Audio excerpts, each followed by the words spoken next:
Everyone and welcome to today's session. आज हम एक नए डिसऑर्डर के बारे में बात करेंगे जो हमारी mental health of adolescence series चल रही है, उसका लास्ट डिसऑर्डर है।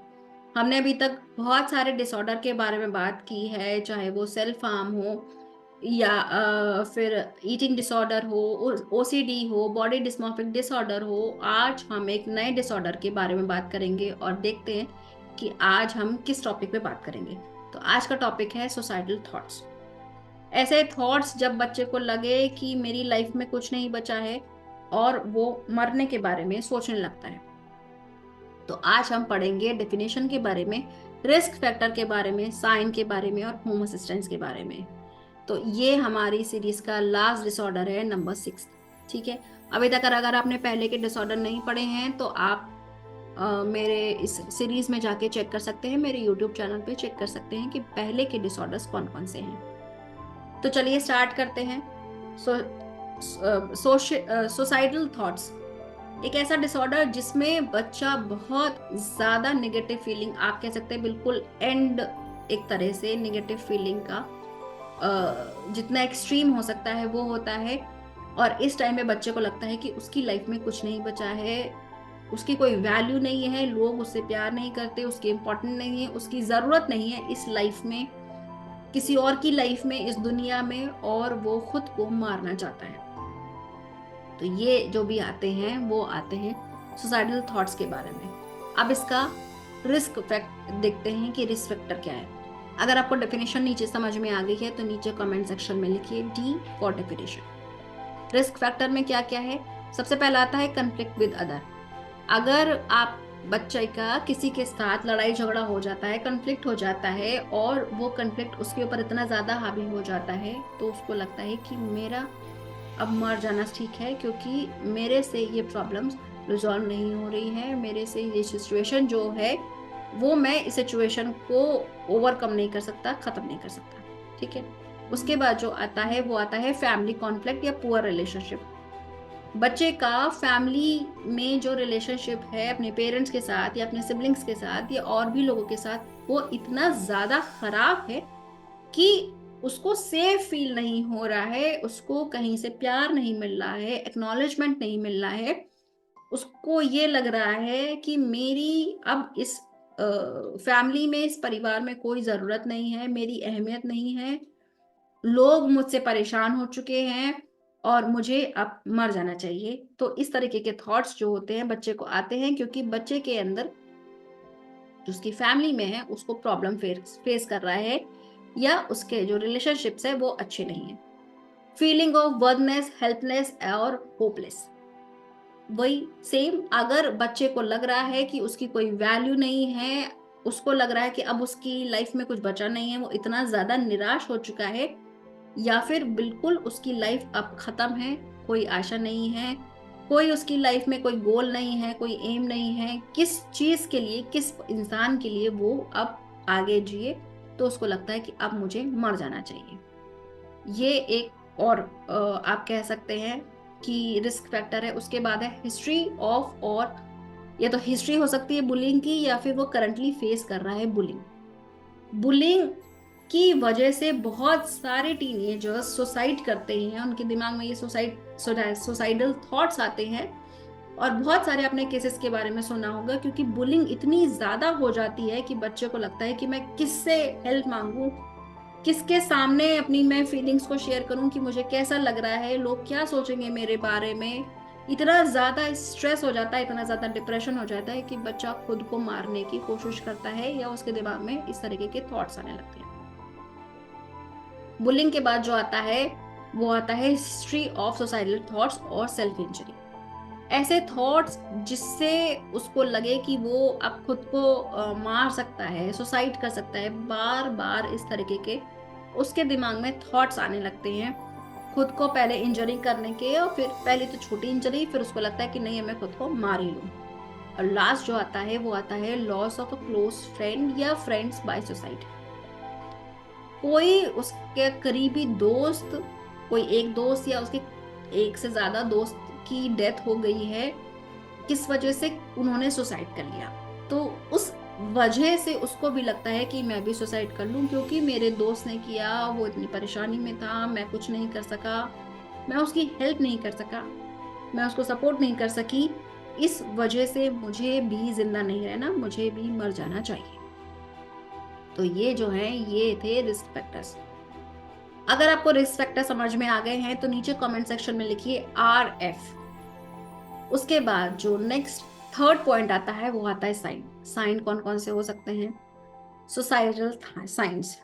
सबसे पहले अपने बारे, वो सोसाइटी के बारे में बात करेगा, जितना ज्यादा हो सकता है वो सोसाइटी के बारे में बात करेगा। उसके बाद जो नेक्स्ट पॉइंट आता है वो आता है कि जब बच्चा बहुत ज्यादा होपलेस फील कर रहा है, उसको बहुत ज्यादा स्ट्रेस है, वो बात करता है किसी से, कि जब वो भले ही किसी से ऑनलाइन बात कर रहा हो या किसी पर्सन से बात कर रहा हो और बार बार उसको ये बता रहा हो कि मैं बहुत, मेरी लाइफ में कुछ बचा ही नहीं है, मेरी कोई वैल्यू नहीं है, इस तरीके के वो बातें करता है और पर्सन से, अपने फ्रेंड से, अपनी फैमिली से या किसी और रिलेटिव से, तो ये भी एक तरह से आप समझ सकते हैं कि ये एक वार्निंग साइन है।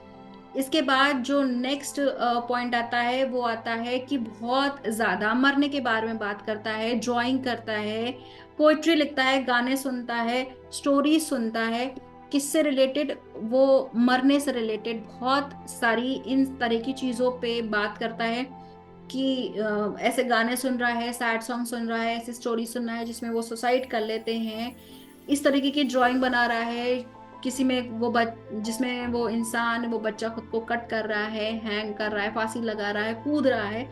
तो ये एक टेंडेंसी होती है शो करने की कि मैं कैसा फील कर रहा हूं अपनी लाइफ में।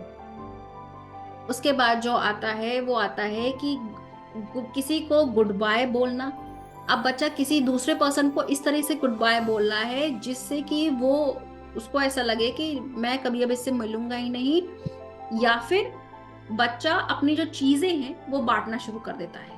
बहुत बार ऐसा होता है कि बच्चे को बहुत कोई ऐसी चीज है अच्छी जो उसको बहुत पसंद है, लेकिन स्टिल वो दूसरे को दे देता है, भले ही वो पहले ना देता हो, लेकिन कुछ ऐसे थॉट्स उसके दिमाग में आने लगते हैं कि अब उसको लगता है कि अब क्योंकि मेरी लाइफ में कुछ नहीं बचा है तो मैं इन चीजों का क्या करूंगा, फिर वो लोगों को वो चीजें बांटने लगता है और मरने के बारे में बात करता है, गुड बाय ऐसे करता है कि जैसे कि वो कभी इस उस इंसान से दोबारा कभी मिलेगा ही नहीं। जो नेक्स्ट पॉइंट आता है वो आता है कि विजिटिंग नॉन सुसाइडल लोकेशन। इस वर्ल्ड में ऐसी बहुत सारी जगह हैं जहां पर लोग जाके सुसाइड करते हैं, उन्हें सुसाइड पॉइंट्स कहते हैं। बच्चा क्या करता है, ऐसी जगह पे जाके विजिट करने लगता है, देखता है, उसको इस तरीके की चीजें, इस तरीके की लोकेशंस अट्रैक्ट करती हैं क्योंकि वो उसी फ्रीक्वेंसी पर है जिस फ्रीक्वेंसी पर उसके थॉट्स हैं। तो दोनों की फ्रीक्वेंसी सेम हो रही है, बच्चे को मरने के बारे में वो सोच रहा है और वो इस तरीके की लोकेशंस के बारे में सर्च करता है, उस जगह पे जाना पसंद करता है, घूमता है। जो लास्ट इसमें पॉइंट आता है वो आता है कि सुसाइड नोट लिखने लगता है या फिर ऐसी चीजों को कलेक्ट करता है जिससे वो सुसाइड कर सकता है। अब चाहे वो नाइफ हो या फिर रस्सी हो या फिर कोई ऐसी मेडिसिन हो, जैसे आप नर्सरी में बहुत सारी ऐसी दवाइयां होती है जिसकी हेल्प से तो क्या कहे, लेकिन जिसको खाकर आदमी सुसाइड कर लेता है, वो टीनेजर बच्चा सुसाइड कर सकता है। तो ये जो सिचुएशंस हैं ये बहुत बार ऐसी होती हैं और मैंने इस सिचुएशन को देखा है। आई मीन मैंने किसी, मेरी जो सिस्टर है और उसकी एक फ्रेंड ने सुसाइड करी है, तो मैं जानती हूँ कि इस तरीके के सुसाइड से कैसा फील होता है उस बच्चे को, कितना ज्यादा उस बच्चे के ऊपर प्रेशर पड़ता है उसके पेरेंट्स की वजह से या फिर किसी और की वजह से, कि उसके दिमाग में अब ये लगता है कि उसके पास जीने के लिए कुछ नहीं बचा है। लेकिन जब बच्चा सुसाइड कर लेता है या अगर उसने वो दवाई खाई है, उस टाइम पे उसको ये रियलाइज होता है कि उसने क्या किया है। तो ये जब बच्चे को, आपको लगे कि इस तरीके के थॉट्स आ रहे हैं तो तुरंत एक्शन लीजिए। ठीक है, तो ये थे सुसाइड साइंस। अब आते हैं बिहेवियरल साइंस पे। बिहेवियरल साइंस में बच्चा किसी से बात नहीं करना चाहता है, टाइम स्पेंड नहीं करना चाहता है, चाहे वो अपने फ्रेंड से या किसी और से। इससे क्या होता है, वो अकेला रहना चाहता है, क्योंकि उसको पता है कि एंड में अब उसको सुसाइड करना है, तो उसको किसी से बात करने का अब मन नहीं करता। इसके अलावा इस सिचुएशन में बच्चा और क्या कर सकता है कि उसकी जो परफॉर्मेंस है वो बहुत ज्यादा ड्रॉप हो जाएगी, स्कूल परफॉर्मेंस हो जाए ड्रॉप हो जाएगी, क्योंकि उसके दिमाग में इतने ज्यादा सोसाइटल थॉट्स चल रहे हैं, और उसको जो उसका कंसंट्रेशन है वो पढ़ाई पे नहीं जा पा रहा है। उसके अंदर इतने ज्यादा निगेटिव थॉट्स चल रहे हैं कि उसकी जो परफॉर्मेंस है स्कूल में वो भी ड्रॉप हो जाती है। नेक्स्ट जो आता है कि उसको सोने में दिक्कत होती है, देर में उठता है, क्योंकि वो इतना ज्यादा थका फील कर रहा है, इतने ज्यादा उसके दिमाग में थॉट्स हैं, खराब थॉट्स हैं खुद को मारने के, अपने लो सेल्फ एस्टीम थॉट्स, उसका कॉन्फिडेंस इतना कम हो चुका है कि जब वो सोने की कोशिश करता है बच्चा, तब भी उसके दिमाग में यही थॉट चलते हैं और वो सो नहीं पाता अच्छे से। अब सो नहीं पाएगा तो ऑब्वियस ही बात है कि वो बहुत ज्यादा थका फील करेगा। रनिंग अवे, भागने लगता है, भागने लगता है मतलब कि किसी चीज से भाग रहा है, किसी लोगों से भाग रहा है, किसी सिचुएशन से भाग रहा है, तो वो बहुत बार इस तरीके से भी खुद उसके साथ ऐसे बिहेवियरल चेंजेस होते हैं। Getting to trouble with the police, ऐसे चीजें करने लगता है कि उसमें पुलिस को इन्वॉल्व होने पड़ता है। मान लीजिए उसने सुसाइड अटेम्प्ट करने की कोशिश की, मान लीजिए वो किसी ऐसी जगह पे पहुंच गया है जहां पर सुसाइड कर सकता है, लेकिन एट द सेम टाइम वहां पे पुलिस आ गई, तो एक उसके ऊपर आप कह सकते हैं एक केस लग सकता है, या फिर उस सुसाइड अटेम्प्ट का उसके ऊपर एलिगेशंस लग सकते हैं। तो बहुत सारे ऐसे इन्वॉल्वमेंट हो सकते हैं जिसमें कि पुलिस को इन्वॉल्व होना पड़ सकता है। यूजिंग एल्कोहल और अदर ड्रग्स मोर, क्योंकि बच्चे के दिमाग में इतना ज्यादा नेगेटिव फीलिंग है, इतनी ज्यादा आप कह सकते हैं मरने की फीलिंग है, इसलिए बच्चा अल्कोहल का यूज करने लगता है, ड्रग्स का यूज करने लगता है, बिकॉज उसको लगता है कि अगर वो नशे में रहेगा, अगर इनको यूज करेगा, तो उसे ये सारे थॉट्स नहीं आएंगे, मरने के थॉट्स नहीं आएंगे, और फिर वो फ्री रहेगा, अपनी लाइफ को एंजॉय कर पाएगा, इन सारी सिचुएशंस को भूल पाएगा। उसके अलावा जो आता है showing sign of losing touch with reality, यानी कि अब इसमें क्या क्या हो सकता है, जैसे कि कई बार ऐसा होता है कि बच्चे को अब फील हो रहा है कि उसको सही से सुनाई नहीं दे रहा है, सही से दिखाई नहीं दे रहा है, और इसी वजह से उसको ये प्रॉब्लम आने लगती है। या फिर उसको ऐसी चीजें दिख रही हैं जो एक्चुअल में है ही नहीं। तो ये जो सारे बिहेवियरल पॉइंट्स थे, ये आपने देखे कि किस तरीके से बच्चे को कैसे कैसे सिचुएशंस का सामना करना पड़ता है जब बच्चे को ये सुसाइडल थॉट्स आते हैं। इसके बाद जो आता है लास्ट साइन है, वो है इमोशनल चेंजेस। इमोशनल चेंजेस में कौन कौन से चेंजेस हो सकते हैं, वो बहुत ज़्यादा सैड हो सकता है, परेशान हो सकता है, एंजाइटी आ सकती है, एंग्री हो सकता है, परेशान हो सकता है, बहुत अलग अलग मतलब आपको लोनली फील हो सकता है। तो ये एक तरीके के साइन है। जैसे कि मूड स्विंग हो रही है, एकदम से उसको बहुत ज्यादा गुस्सा आ रहा है, और एक बहुत अच्छी सिचुएशन है लेकिन सडनली उसको क्या हो गया, एक डिप्रेशन हो गया। तो किस वजह से डिप्रेशन हुआ, उसके दिमाग में कोई थॉट ने ट्रिगर किया, किसी सिचुएशन ने ट्रिगर किया, और तभी उसके दिमाग में वो सुसाइडल थॉट्स आ गए। लास्ट जो आता है, उसको दूसरों की परवाह नहीं है, या फिर वो दूसरों की, अगर वो बहुत ज्यादा खुश हैं या बहुत ज्यादा दुखी हैं तो उसको इफेक्ट नहीं पड़ता। उसको लगता है कि मेरे से अब तो मेरा कोई मतलब नहीं है, और ठीक है वो खुश हैं तो अच्छी बात है, दुखी हैं तो कोई बात नहीं है। तो वो न्यूट्रल रहने लगता है, ना बहुत ज्यादा खुश होता है ना बहुत ज्यादा दुखी होता है, दूसरों की प्रॉब्लम से अब उसको कोई फर्क नहीं पड़ता है। तो ये थे इमोशनल चेंजेस। अगर आपको ये सारे साइन समझ में आ गए हैं तो नीचे कमेंट सेक्शन में लिखिए साइन, एस फॉर साइन।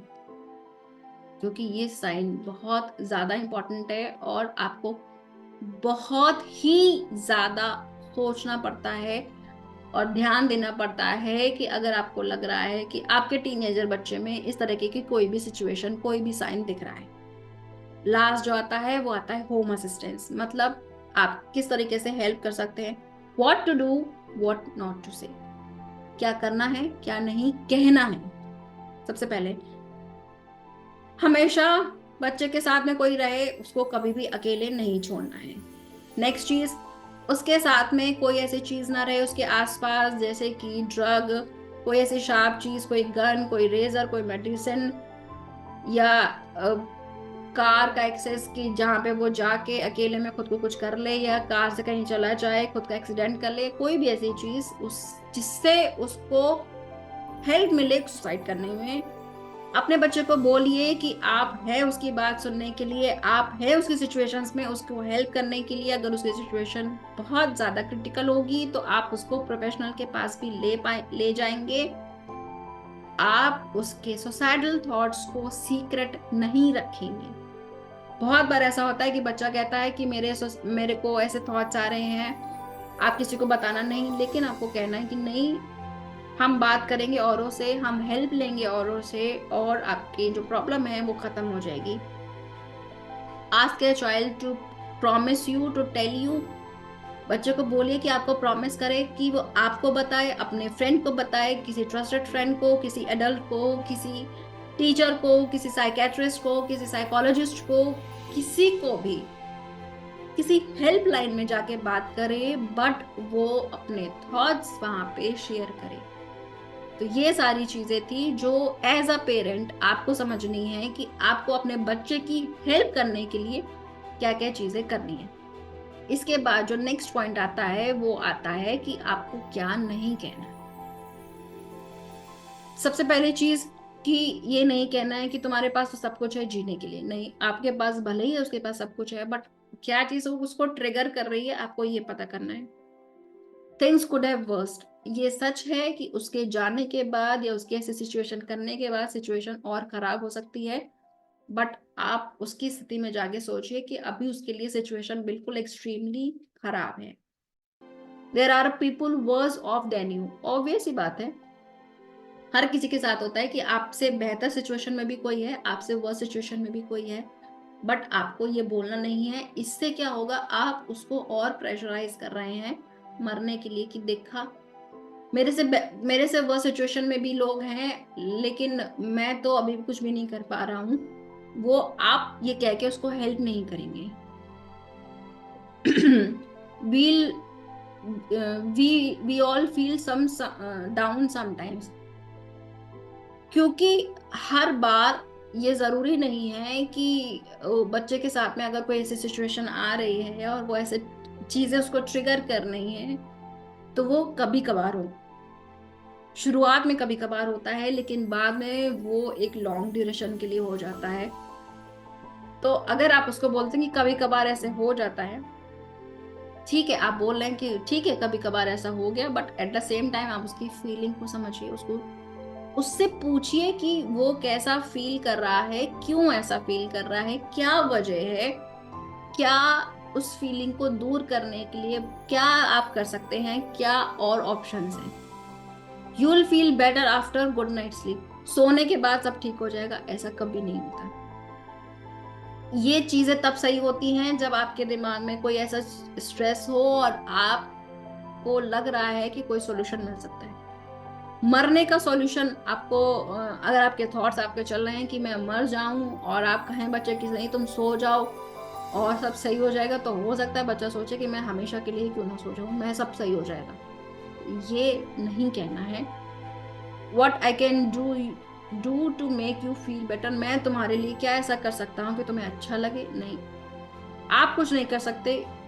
आपको बच्चे से कहलवाना है कि वो क्या करना चाहता है, वो अपनी इस प्रॉब्लम से कैसे डील करना चाहता है, कैसे वो चाहता है कि आप करें, क्या आपने ऐसा किया या क्या किसी और ने किया जिसकी वजह से उसको ये फील हुआ।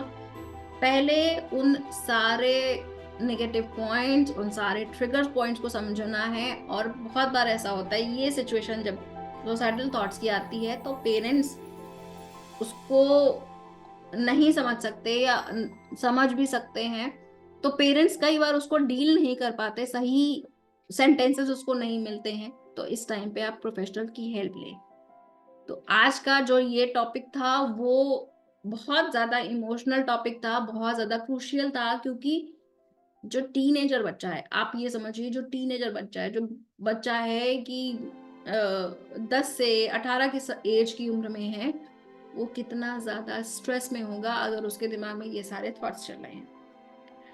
आज का ये टॉपिक आपको कैसा लगा, प्लीज मुझे नीचे कमेंट सेक्शन में जरूर बताइएगा, मैं आपके कमेंट्स का वेट करूंगी। तो हमारी ये जो सीरीज थी मेंटल हेल्थ ऑफ एडोलेसेंस, ये यहीं पे खत्म होती है। हमने बहुत सारे डिसऑर्डर्स के बारे में बात करी, बहुत सारी प्रॉब्लम्स के बारे में बात करी जो टीनेजर्स को होती हैं, हम कैसे उनको हेल्प कर सकते हैं। अगर कोई और आपके पास ऐसा टॉपिक है जो आप चाहते हैं कि आप औरों के साथ भी शेयर करें, तो मुझे ज़रूर बताइएगा, मैं उस पर वीडियो बनाऊंगी और औरों के साथ में शेयर करूंगी। आप अपने वैल्यूज़ और आप अपने जो आपके बिलीव्स है मुझे ज़रूर शेयर करिए कि आप क्या चाहते हैं, किस तरीके की कंटेंट को चाहते हैं। आप मुझे इंस्टाग्राम और फेसबुक पे भी फॉलो कर सकते हैं, मेरा हैंडल सेम है, ऋचा गोयल कटियार। और आप मेरे फेसबुक के प्राइवेट ग्रुप और मेरी व्हाट्सएप कम्युनिटी को भी फॉलो कर सकते हैं। तो ये एक टॉपिक था टीनेजर की लाइफ से रिलेटेड, मेंटल हेल्थ से रिलेटेड, बट इसके अलावा और बहुत सारे टॉपिक्स ऐसे हैं जो मैं अब आपके सामने और नए नए टॉपिक्स लाऊंगी।